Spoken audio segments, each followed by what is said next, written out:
2005 में भारत के तत्कालीन नौसेना प्रमुख एडमिरल अरुण प्रकाश अडमान निकोबार द्वीप समूह के दौरे पर थे। पोर्ट ब्लेयर में उन्होंने पत्रकारों से कहा कि म्यांमार सरकार के मुताबिक कोको द्वीप में चीन की कोई मौजूदगी नहीं है और हमें इस पर यकीन है। इसके कुछ महीने पहले म्यांमार के नौसेना प्रमुख सोथेन दिल्ली आए थे और एडमिरल प्रकाश से लंबी बातचीत चली। बता दें 1948 में म्यांमार की आज़ादी से पहले तक दूसरे विश्व युद्ध में जापानी सेना कोको द्वीप को अपने नौसेना अड्डे के तौर पर इस्तेमाल करती थी। म्यांमार का हिस्सा बनने के बाद 20वीं सदी के अंत तक यहाँ एक रडार स्टेशन था और अब ब्रिटेन की नामचीन इंस्टीट्यूट चैथम हाउस की एक नई रिपोर्ट के बाद कोको द्वीप दोबारा एक अंतर्राष्ट्रीय मुद्दा बनने की कगार पर है। इस रिपोर्ट के मुताबिक ताजा सैटेलाइट की तस्वीरें इस द्वीप पर तेज गतिविधियों की ओर इशारा करती हैं, जो भारत के लिए अच्छी खबर नहीं है। बता दें तस्वीरें ये भी बयां करती हैं कि म्यांमार बहुत जल्द ही इस द्वीप से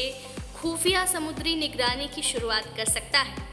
कुछ का ये भी मानना है कि म्यांमार के सबसे मजबूत पड़ोसी चीन को इस द्वीप में अपने लिए एक स्मारक आर्थिक उम्मीद दिख रही है। ये तस्वीरें सैटेलाइट इमेजरी हैं। दुनिया में टॉप मानी जाने वाली कंपनी मैक्स टेक्नोलॉजी ने जारी की है, जिसमें बंगाल की खाड़ी के बीच स्थित कोको द्वीप में निर्माण का काम जारी है।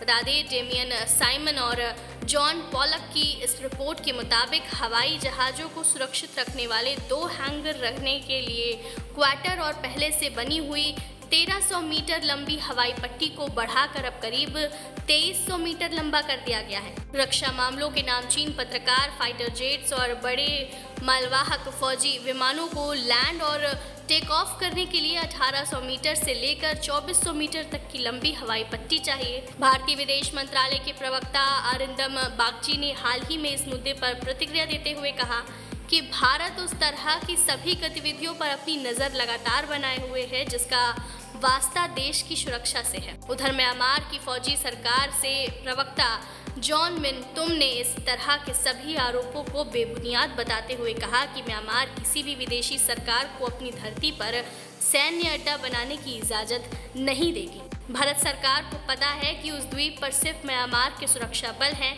जो अपने देश की रक्षा करते हैं।